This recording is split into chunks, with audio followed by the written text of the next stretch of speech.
আসসালামু আলাইকুম বন্ধুরা, আশা করি সকলে ভালো আছো।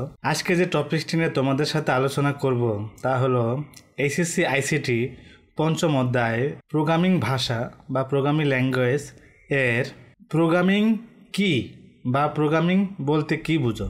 তো শুরু করা যাক। প্রোগ্রামিং হলো কম্পিউটারের জন্য নির্দিষ্ট একটি কাজের পরিকল্পনা তৈরি এবং এটি সম্পূর্ণ করার নির্দেশনা দেওয়া।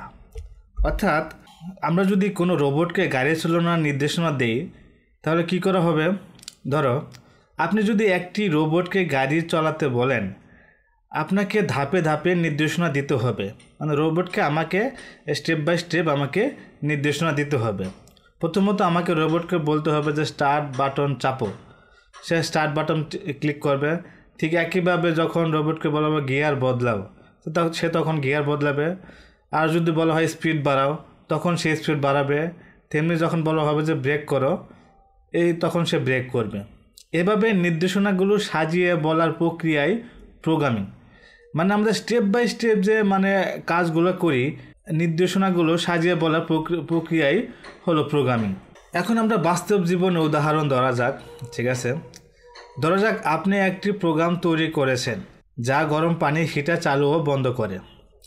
অর্থাৎ আমরা একটা গরম পানির হিটার চালু এবং বন্ধ করার একটি প্রোগ্রামিং কোড লিখব, যে কোডটা হবে পাইথন কোডের মধ্যে। নিচে তোমরা কোডটি দেখো।